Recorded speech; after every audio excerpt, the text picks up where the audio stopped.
नमस्कार, मैं हूँ शिवनाथ झा, आर्यावर्त इंटरनेशनल.com के यूट्यूब चैनल अखबार वाला 008। सर्वोच्च न्यायालय का आज का फैसला ऐतिहासिक है। अगर कार्यपालिका, विधानपालिका और न्यायपालिका के बीच जो तारतम्य, जो तालमेल है, अगर उसे देखें तो आज न्यायपालिका में जस्टिस डीवी चंद्रचूड़ के अध्यक्षता वाली जो पीठ है सर्वोच्च न्यायालय की, इस पीठ ने आज जो फैसला किया है, यह फैसला बहुत ही ऐतिहासिक है। सर्वोच्च न्यायालय के आज के फैसले से इस बात से इनकार नहीं किया जा सकता है कि आज जो घटना आज से 30 साल पहले हुआ, झारखंड मुक्ति मोर्चा जिस तरह से तत्कालीन प्रधानमंत्री पीवी नरसिम्हा राव की सरकार को बचाने के लिए वोट दी थी, जो रिश्वत की बात उस समय उठी थी, बाद में मुकदमा हुआ, चाहे वो ट्रायल कोर्ट, हाई कोर्ट और सुप्रीम कोर्ट तक बात पहुंची थी, शायद वो तमाम चीज़ें फिर से खुले, क्योंकि जस्टिस डीवी चंद्रचूड़ की अगुवाई वाली 7 संवैधानिक जो न्यायाधीशों की पीठ है, उन्होंने कहा है कि सांसदों और विधायकों को सदन में वोट डालने या भाषण देने के लिए रिश्वत लेने के मामले में अभियोजन से छूट नहीं होती है, जबकि 30 साल पहले जो जजमेंट आया था उसमें उसे अभियोजन से छूट दी गई थी। चंद्रचूड़ ने कहा है कि इस पीठ द्वारा सुनाए गए 1998 के फैसले का सर्वसम्मति से उन्होंने पलट दिया, क्योंकि 5 न्यायाधीशों की पीठ के फैसले के तहत सांसदों और विधायकों को सदन में वोट डालने या भाषण देने के मामले में अभियोजन में छूट दी गई थी। आज सर्वोच्च न्यायालय ने के मुख्य न्यायाधीश डीवी चंद्रचूड़ उस फैसले को पलट दिया है।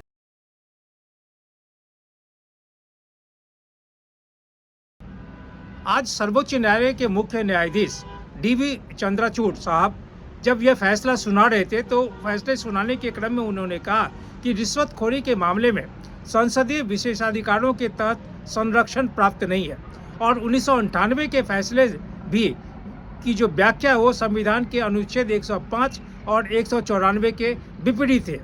यह अनुच्छेद कहता है कि संसद और विधान सभाओं में जो सांसद हैं या विधायक हैं, उनकी शक्तियों के विशेषाधिकार के वर्णन का करता है। रिश्वतखोरी के मामले में जस्टिस चंद्रचूड़ ने कहा कि इन अनुच्छेदों के तहत छूट नहीं है, क्योंकि यह सार्वजनिक जीवन में ईमानदारी नष्ट करती है। जिस जमाने में ये मुकदमा हुआ था, उस जमाने में इंडियन एक्सप्रेस अखबार में था, मैं कोर्ट कवर करता था, और उन दिनों रविंद्र कुमार, पीएन लेखी, ये सभी इस मुकदमे की शुरुआत हुई थी। यह शुरुआत थी 1993, जो बाद में फिर लोअर कोर्ट जुडिशरी से फिर हाई कोर्ट और हाई कोर्ट से सुप्रीम कोर्ट आया। इसके जो मुख्य कर्ता धर्ता थे वो थे रविंद्र कुमार साहब से आज मैं विस्तार से इस विषय पे बात किया, क्योंकि आज जब भारत में आम सभा की चुनाव की घोषणा लगभग हो रही है, यहाँ जो अभ्यर्थी चुनाव लड़ेंगे उनका नाम का निर्णय हो रहा है, नामों की घोषणा हो रही है, उस समय जस्टिस चंद्रचूड़ के बारे में या जस्टिस चंद्रचूड़ द्वारा इस तरह के जो निर्णय लिए गए हैं, इससे आगामी चुनाव पे या प्रधानमंत्री नरेंद्र मोदी की जो अभी सरकार या उनकी जो पार्टी या जो और लोग हैं वो चुनाव में जा रहे हैं, उस पर क्या असर पड़ेगा। इसमें रविंद्र कुमार से मैं विस्तार से बातचीत किया। आप रविंद्र कुमार की बात को जरूर सुने। रविंद्र बाबू, झारखंड मुक्ति मोर्चा की उत्पत्ति और कांग्रेस झारखंड मुक्ति मोर्चा के बीच में जो युद्ध शुरू हुआ था 90 के दशक में जी, मैं उम्मीद करता हूं कि उस जमाने से लेकर आज तक सुप्रीम कोर्ट का जो जजमेंट अभी आया, इस तमाम चीज़ों का चश्मदीद गवाह है कि कैसे सरकार अपनी सरकार को बचाने के लिए कैसे लोग पैसा लेते हैं, कैसे एमपी की खरीद होती है, कैसे बिक्री होती है, कैसे लोग पकड़ के बंद कर लेते हैं किसी फार्म हाउस में, कहीं होटल में। आप क्या समझ रहे हैं आज के सुप्रीम कोर्ट का जो जजमेंट आया, इसके अलावे पूरे इतिहास को, चुनाव को मद्देनजर? देखिए, झारखंड मुक्ति मोर्चा प्रादेशिक दलों की एक जो पुरानी खोज हिंदुस्तान में हुई, वो ये थी कि जो सार्वभौमिक भारत है, उसमें स्टेट अपनी अस्मिता के लिए लड़ाई लड़ रहे थे, और झारखंड जो है एक ऐसा आदिवासी इलाका है जो मिनरल्स के मामले में सबसे अमीर है, और दूसरी ओर आप समझें कि देश में जितने भी लोग आज के समय में आदिवासी या एनजीओ के आंदोलन चला रहे हैं, उनमें झारखंड सबसे ज़्यादा प्रमुख है। झारखंड 1990 में एक ऐसा राज्य था जो दक्षिण बिहार का सबसे ज़्यादा उत्पादन करने वाला, सबसे ज़्यादा रॉयल्टी देने वाला राज्य था। लेकिन पूरे बिहार की पॉलिटिक्स में उसका स्थान जो है एक क्षेत्रीय अनुभव के रूप में था। हमारा जो झारखंड से संबंध है वो 1993 में जुड़ा। वो इसलिए जुड़ा कि जिस दिन नरसिम्हा राव की सरकार अल्पमत में थी, जुलाई 1993 में, तब ये हुआ कि अविश्वास प्रस्ताव नहीं था, और अविश्वास प्रस्ताव नहीं था तो ऐसी हालत में नरसिम्हा राव को अपनी सरकार बचाने के लिए जोड़ तोड़ का सहारा लेना पड़ा। उस दिन जो है मैं चाहता था कि नरसिम्हा राव की सरकार बचे, और मैंने रात को 12 बजे ये जो अविश्वास प्रस्ताव है वो पारित होने से पहले 5 चिट्ठियां जो है नरसिम्हा राव को स्पीड पोस्ट से भेजी। लेकिन जब अगले दिन जो पार्लियामेंट की जो प्रोसीडिंग हुई, और पार्लियामेंट की प्रोसीडिंग के बाद जो रिपोर्ट मेरे हाथ में आई, उसमें जो चौंकाने वाली बात थी वो ये थी कि नरसिम्हा राव ने अपनी सरकार पर संकट होते हुए भी ना तो प्रस्ताव के समर्थन में न विरोध में वोट किया, वो एब्सेंट रहे। आप समझिए जब एक एक वोट की कीमत है, और जैसे कि आप जानते हैं कि जिस तरह अटल बिहारी वाजपेयी की सरकार एक वोट से गिरी थी 1998 में, तो 1993 में नरसिम्हा राव ने आखिर क्यों एक वोट अपना खराब किया, ये एक मेरा मुद्दा था। मैंने उसकी जांच शुरू की, और जांच के बाद जो तथ्य मेरे पास आए वो ये आए कि अकूत मात्रा में पैसा विभिन्न लोगों को दिया गया, और उनमें 2 दल सबसे प्रमुख थे। एक था लोकदल अजीत, जो कि अजीत सिंह ने बनाया था, और दूसरा था झारखंड मुक्ति मोर्चा के 4 सांसद। झारखंड मुक्ति मोर्चा के 4 सांसद जो थे शिबू सोरेन, सूरज मंडल, शैलेंद्र महतो और साइमन मरांडी। और विनोद बिहारी महतो उसमें नहीं था? नहीं, विनोद महतो नहीं था। इन चारों को जो है पैसा दिया गया, और ये पैसा दिया गया तो पंजाब नेशनल बैंक की नारोजी नगर ब्रांच, जो कि सफदरजंग एनक्लेव इलाके में है, वहाँ जमा किया गया। हमने इसके तथ्य जुटाने शुरू किए, और जिन जिन लोगों से मेरी मुलाकात हुई, तब पता चला कि पैसा एक स्रोत से इन लोगों को नहीं मिला, कई स्रोतों से मिला। और जब ये हमें उसके पूरे प्रमाण मिल गए, तब हमने 1996 में जनवरी में एक चिट्ठी जो है सीबीआई को लिखी कि भाई इस मामले में झारखंड सांसद रिश्वत कांड हुआ है, और इसकी जांच होनी चाहिए, और जिन सांसदों ने रिश्वत दिया है उनका ही प्रमाण है। हमने उसको पूरा दस्तावेज जो था, उनका बैंक अकाउंट, वो डिटेल दी, और जब डिटेल दी तो दिल्ली हाई कोर्ट में हमने उस पर बाद में एक पीआईएल डाली, और पीएन लेखी और विजय चौधरी और मैं, तीनों ने हमने उस पर जो है पूरी अपनी छानबीन की। और तब एक तथ्य जो सबसे महत्वपूर्ण था वो ये था कि कई स्रोतों से इन लोगों को पैसा मिला था। आप समझिए कि एसआर वालों ने इनको पैसा दिया, खोडे ग्रुप जो कि शराब का सबसे बड़ा व्यापारी है उन्होंने दिया, जो भजन लाल हरियाणा के मुख्यमंत्री थे उन्होंने दिया, जो मोइली जो अब बीजेपी में हैं उन्होंने इनको पैसा दिया। और इस तरह जब हमारी खोज पूरी हुई, तब हमने जो है पीआईएल में ये सारे तथ्यों को उठाया। जब ये मामला अदालत में था तो सीबीआई ने बड़ी चतुराई दिखाई, और मेरी जो एफआईआर की कॉपी थी उसकी जगह 4 एफआईआर जो है अपने निजी स्रोत से, कि हमें ये जानकारी हमें हमारे ही स्रोत ने दी है, ये कहकर जो है 4 एफआईआर दर्ज की, और वो चारों उन्होंने सुप्रीम हाई कोर्ट में पेश कर दी। जब पेश की, हमने उसको पढ़ा, तो हमारे जो वकील हैं पीएन लेखी और विजय चौधरी, उन्होंने कहा कि एफआईआर जो है मूल जो है एफआईआर मूल शिकायत उसकी प्रति नहीं है, बल्कि ये एक मनगढ़ंत शिकायत है, और ये अदालत में किसी तरह नहीं खड़ी हो सकती। और तब हमने कहा था कि अगर मर्डर की शिकायत हो और उसकी जगह जो है उसको ना लिखकर अगर आप सिर्फ जो है साइकिल चोरी की शिकायत लिख लें तो सारे अभियुक्त बरी हो जाएंगे। तो दिल्ली हाई कोर्ट में उस समय जस्टिस वाई के सब्रवाल और डी के जैन की बेंच थी, उन्होंने एक फैसला दिया कि, और ये फैसला कानूनी रूप से सही भी है, कि अक्षरशः वर्ड बाय वर्ड पूरी एफआईआर को लिखा जाना चाहिए, और तब उस पर जांच होनी चाहिए। एक सबसे बड़ी बात है कि जब ये जांच चल रही थी उस समय सीबीआई ने मेरे खिलाफ 17 एफआईआर दर्ज की थी। उनमें जो कंप्लेनेंट थे, अगर आप पढ़ेंगे तो पीएमओ में डायरेक्टर वो कंप्लेनेंट था, मेरे खिलाफ इम्पर्सोनेशन की, किडनैपिंग की, और सब धाराओं में जो है आईपीसी की कौन थे एफआईआर उसमें? दर्ज की। पीएमओ में कौन थे? वो स्वाति चतुर्वेदी जो जर्नलिस्ट है उनकी माँ थी। मैं सबके बारे में बता सकता हूँ। तो हमने ये बात कोर्ट में कही, और जो धनंजय महापात्रा हैं, जो कि पीटीआई के उस समय के बहुत बड़े पत्रकार थे, अब टाइम्स ऑफ इंडिया को देखते हैं, उन्होंने इस मामले में अक्षरशः जो जो हो रहा था कोर्ट में वो उन्होंने छापा भी। और तब जो है ये जो कोर्ट है, तब वाई के सब्बरवाल ने कहा कि हम सीबीआई डायरेक्टर को यहाँ पर इन पर्सन बुलाएंगे कि उन्होंने ऐसे एफ आई आर क्यों दर्ज किया। उसके बाद उन्होंने जो है सारी एफ आई आर गायब कर दी। आज तक हमें उसकी कॉपी नहीं मिली है।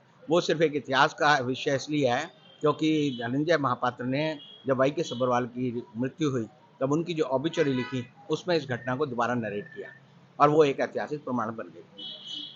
अब जब ये मुकदमा शुरू हुआ तो मैंने जो जितने लोगों को अभियुक्त बनाया था वो 31 लोग थे। उनमें जो है बूटा सिंह भी अभियुक्त थे, श्यामाचरण शुक्ल थे वो भी अभियुक्त थे, वीसी शुक्ला भी अभियुक्त थे और ललित होटल जो है उसके जो मालिक थे ललित सूरी वो भी उस अभियुक्त थे और आर के धवन भी अभियुक्त थे। अब जब इसकी जांच शुरू हुई, जांच चलने लगी तो सीबीआई ने इस मामले को बड़ा धीमी गति से चलाया। यानी कि सरकार प्रधानमंत्री तब के प्रधानमंत्री के खिलाफ मुकदमा था, तो इसे आप समझ सकते हैं कि कैसा होगा। एसएचओ के खिलाफ भी एफआईआर दर्ज करने में दिल्ली पुलिस या कोई पुलिस जो है तैयार नहीं होती, तो ये तो प्रधानमंत्री, गृह मंत्री, कई जो है मुख्यमंत्री, कई जो है सांसद, कई जो है केंद्रीय मंत्री उसमें जो है अभियुक्त थे, तो आप समझ सकते हैं कि कैसी जांच हुई होगी। अब इस जांच के दौरान जो है नरसिम्हा राव जो कि प्रधानमंत्री थे, पहले वो सुप्रीम कोर्ट इस बात के लिए गए कि एफआईआर दर्ज नहीं होनी चाहिए। तो उस समय जो है एसी सेन की एक बेंच थी, उन्होंने उनकी पिटीशन रिजेक्ट कर दी। उसके बाद नरसिम्हा राव इस बात के लिए सुप्रीम कोर्ट गए कि ये जो है मेरे पार्लियामेंट्री प्रिविलेजेस का मामला है। 105(2) अनुच्छेद जो है भारतीय संविधान का वो कहता है कि पार्लियामेंटेरियन को पार्लियामेंट्री प्रिविलेजेस हैं और यही धारा जो है राज्यों के मामले में, विधानसभा के मामले में 194 अनुच्छेद है, जिसमें यही प्रोविजन जो है दोबारा रिपीट किए गए हैं। इसको लेकर वो सुप्रीम कोर्ट गए और जब वो सुप्रीम कोर्ट गए तो इस बीच इसका ट्रायल जो है विज्ञान भवन में शुरू हो गया था। अजीत बरियोक की अदालत थी, विशेष सीबीआई अदालत, उसमें ये मुकदमा शुरू हुआ और जब ये मुकदमा चल रहा था और जब चार्जशीट फाइल हो गई तब उसके बाद जो है सुप्रीम कोर्ट के 5 न्यायाधीशों ने ये फैसला दिया 3-2 के बहुमत से कि एमपी अगर संसदीय कार्य के दौरान रिश्वत लेता है तो उसके खिलाफ मुकदमा नहीं चलाया जाना चाहिए। और उसके लिए उन्होंने जिस कोर्ट और जिस फैसले का नज़ीर का इस्तेमाल किया वो थी अमेरिका में 9 जजों की बेंच का एक फैसला था, जिसमें 8 जजों ने कहा था कि पार्लियामेंट्री प्रिविलेज में आप जो है रिश्वत नहीं ले सकते। एक जज था, माइनॉरिटी का जज था, जिसने कहा कि ले लिया जा सकता है। तो हमारी संविधान पीठ जो कि 5 जजों की थी उस समय, उसने कहा ये एक जज जो है ठीक कह रहा है, ये 8 जज गलत हैं और इसलिए ये किया गया कि रिश्वत लेने वाले जो सांसद हैं, जिनके हमने खाते लगाए थे, जो सारे सबूत थे, उन पे सुप्रीम कोर्ट ने कहा इन पे मुकदमा नहीं चल सकता, रिश्वत देने वालों पर मुकदमा चलेगा। और इसीलिए जब ये अजीत बरियोक की अदालत में विज्ञान भवन में मुकदमा चल रहा था, तब ये हुआ कि ये जो झारखंड मुक्ति मोर्चा के चारों सांसद जिनका मैंने नाम लिया, चौधरी अजीत सिंह, राम लखन सिंह यादव और उनके साथ के जितने थे, उन सबको जो है इस मामले में एक तरह से बाहर कर दिया गया। और अजीत बरियोक ने कहा कि अगर कभी ये मामला दोबारा खुलेगा तब इन पे मुकदमा चलेगा।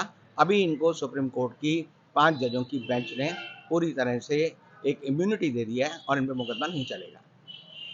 उसके बाद मुकदमा चला और नरसिम्हा राव और बूटा सिंह को 3-3 साल की सज़ा जो है विज्ञान भवन की कोर्ट से मिली।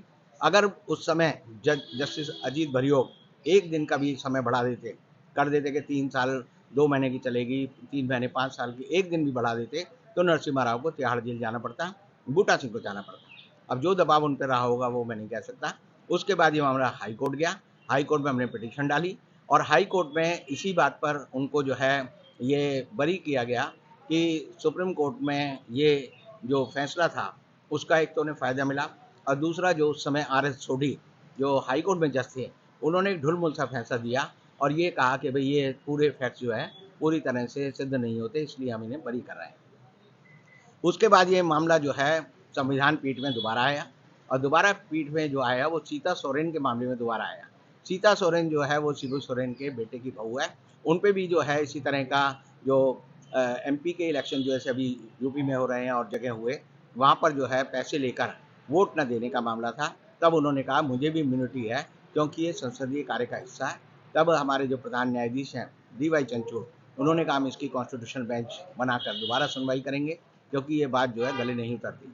तो अब 7 जजों की बेंच बनी और 7 जजों की बेंच ने इसमें फैसला दिया कि अब जो है एमपी जो है या विधायक जो है किसी भी पार्लियामेंट की इम्यूनिटी रिश्वत के मामले में नहीं है। रिश्वत के मामले में हमारा कानून आज के दिन बिल्कुल साफ है कि अगर रिश्वत और लेना और देना दोनों अपराध है और चाहे एमपी हो एमएलए हो तब ये बात होती है। अब इसका जो रिपरकेशन है वो ये है कि जिन 11 लोगों को उस समय इम्यूनिटी की वजह से मुकदमे से बाहर कर दिया गया था, उनमें जो जीवित हैं अब उन पर दोबारा विशेष सीबीआई अदालत में मुकदमा चलेगा और उनको सजा मिलेगी। दूसरा ये है, कौन कौन लोग हैं? अभी जैसे झारखंड मुक्ति मोर्चा के चारों सदस्य हैं जिंदा हैं, उनमें एक को जो है शैलेंद्र महतो को कोर्ट ने जो है वायदा माफ गवाह बना लिया था, तो 3 झारखंड मुक्ति मोर्चा के सांसद हैं, शिबू सोरेन, सूरज मंडल, साइमन मरांडी।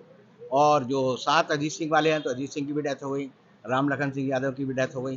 तो मैं ढूंढता हूँ कि 1-2 और बचे होंगे तो उन पर मुकदमा चलेगा और ये मुकदमा भी अब पीसीआरई की अदालत में चलेगा। इस मुकदमे का जो असर है वो ये होगा कि झारखंड मुक्ति मोर्चा सांसद रिश्वत कांड में 5 जजों ने जो सांसदों को इम्यूनिटी दे दी थी, उसके बाद आपने देखा होगा कि अब जैसे अभी जिन लोगों ने पाला बदला है पैसे लेकर, यूपी के चुनाव में, हिमाचल के चुनाव में, और आप देखिए महाराष्ट्र के चुनाव में, कर्नाटक के चुनाव में, और इस तरह जो आप देखते हैं कि 542 सांसद रिश्वत, वो 542 विधायक मोदी सरकार में ही 2019 से लेकर 2024 तक जो है उन्होंने कांग्रेस या दूसरे दल छोड़कर भाजपा ज्वाइन किया है और सबने पैसा लिया है। उनके बयान है सबके, सब लोग कहते हैं जी मेरे को 100 करोड़ मिले, 50 करोड़ मिले, 20 करोड़ मिले, पैसे पकड़े गए। उन पे मुकदमा नहीं चल रहा था, अब उन पे भी मुकदमा चलेगा। और जितने भी सांसदों ने और विधायकों ने दल बदल किया है, चाहे वो महाराष्ट्र की शिंदे सरकार हो या और लोग हों, तो उनको पैसा का तो हम प्रूफ नहीं दे सकते, लेकिन इस बात का सबूत दे सकते हैं कि उन्होंने होटल में जो रह के खाना खाया, जिस हवाई जहाज से गए, जिस स्पेशल जेट से गए, वो जो है पैसा किसी दूसरे ने दिया है और वो रिश्वत है। तो सबसे पहला इसका असर जो होगा, जो सरकार गिरेगी, वो गिरेगी महाराष्ट्र की सरकार, क्योंकि शिंदे सरकार को सारा पैसा मैनेज करके भाजपा ने दिया। अजीत पवार को जेल जाना पड़ेगा और मैं कह सकता हूँ ज्योतिरादित्य सिंधिया को जेल जाना पड़ेगा, और जितने बड़े बड़े नाम आप देखते हैं जो भाजपा में गए, अभी जैसे गीता कौंडा गई है, इन सबको जेल जाना पड़ेगा। इन पे प्रिवेंशन ऑफ करप्शन एक्ट में मुकदमा चलेगा और देश की राजनीति इस फैसले से मैं कह सकता हूँ हमारे जैसे लोग जब तक जिंदा हैं तब तक बिल्कुल साफ हो जाएगी। अब किसी सांसद या विधायक की हिम्मत नहीं होगी कि वो रिश्वत ले, होटल की सुविधा ले, या खाना खाए, या और तरह का काम करे। और मैं कहता हूँ इसके लिए जो है आज के सुप्रीम कोर्ट के प्रधान न्यायाधीश DY चंद्रचूड़ और उनके साथ के जो 6 जज हैं जिन्होंने फैसला दिया है, वो बधाई के पात्र हैं। और मैं CBI से रिक्वेस्ट करता हूँ, राष्ट्रीय मुक्ति मोर्चा के अध्यक्ष और शिकायतकर्ता के रूप में, कि आप इस मामले को दोबारा शुरू करें।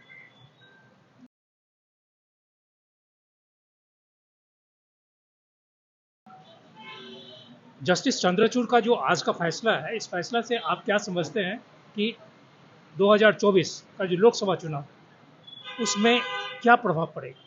देखिए, उस पर आमूलचूल परिवर्तन आने का मैं कहता हूँ मौका है, क्योंकि 2 फैसले जस्टिस चंद्रचूड़ ने अभी दिए हैं जो भाजपा और मोदी सरकार के खिलाफ है। एक फैसला तो उन्होंने दिया इलेक्टोरल बॉन्ड का, जिसमें उन्होंने कहा कि इलेक्टोरल बॉन्ड सीधा रिश्वत है और रिश्वत लेने वाली पार्टी जो है उसकी मान्यता रद्द हो सकती है।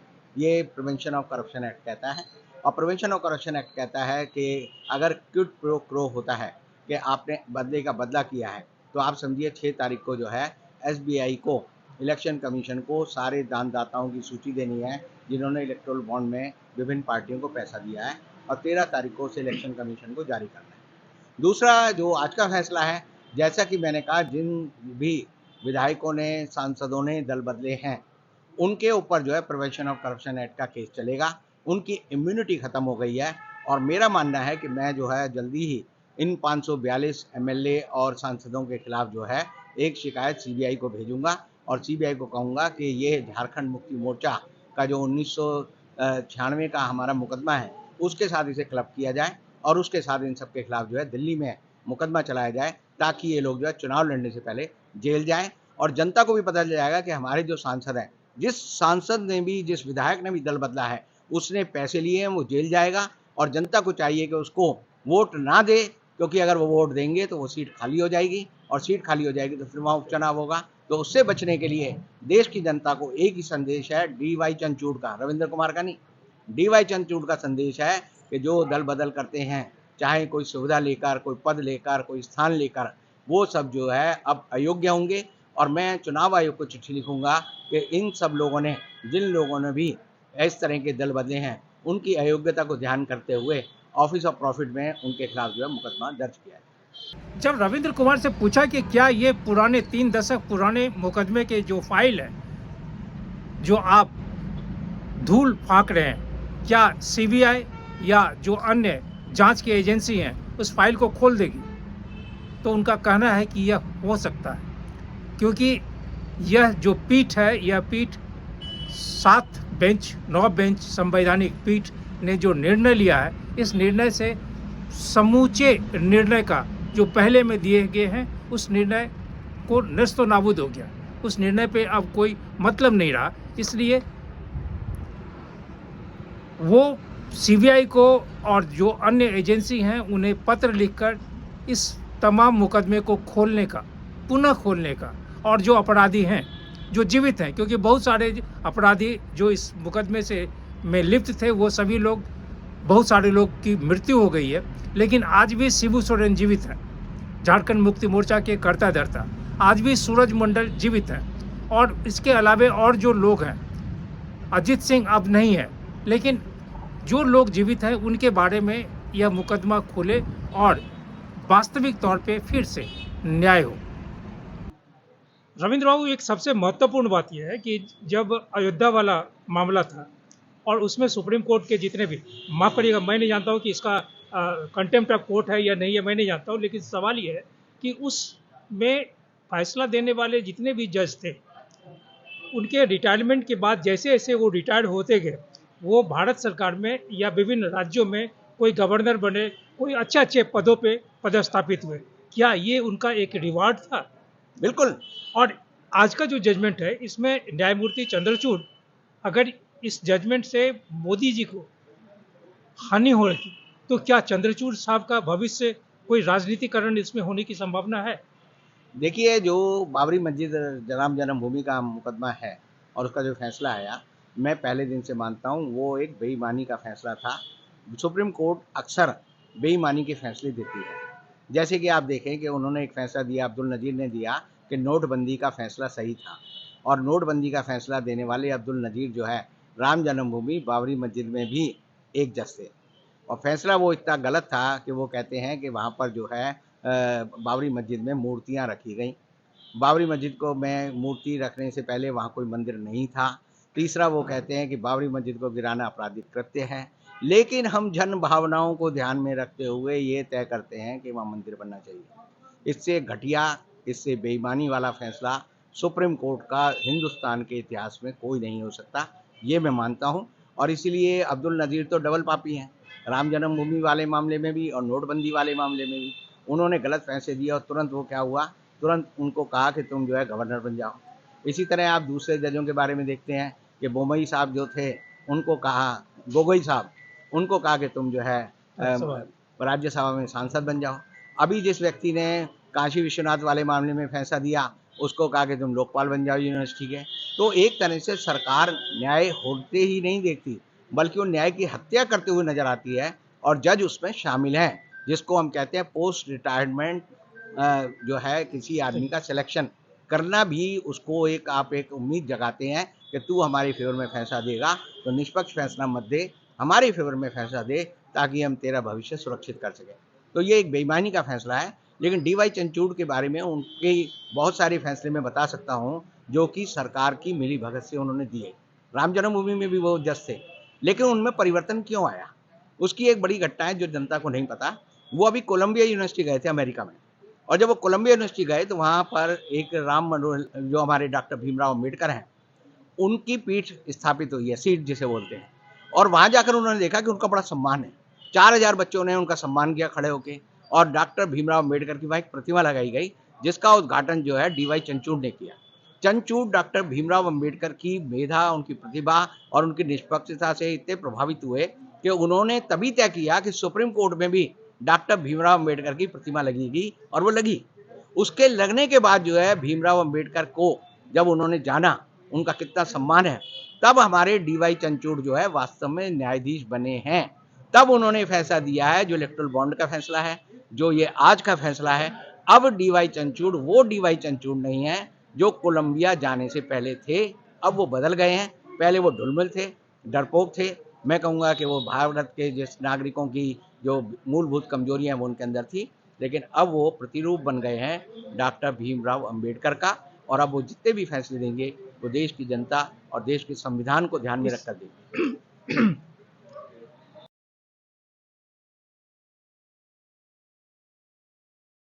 क्या इस निर्णय से मोदी जी को घबराहट हो सकती है? देखिए, मोदी जी ने इस निर्णय का स्वागत किया है। अच्छा। मैंने अभी पढ़ा, स्वागत किया, मैं भी स्वागत करता हूँ। लेकिन मोदी जी की पूरी राजनीति लेन देन में, खरीद फरोख्त पर, बेईमानी पर, और उन्होंने जितना दुरुपयोग सीबीआई का, ईडी का, एनआईए का, सीबीडीटी का, इनकम टैक्स का, डीआरआई का किया है, उससे ज्यादा उनका दुरुपयोग नहीं हो सकता। तो मोदी जी की ये जो लिप सर्विस है वो सिर्फ जनता को लुभाने के लिए है। दरअसल मोदी जी का आज मन रो रहा होगा कि ये क्या हुआ, मेरी लंका में आग लग गई।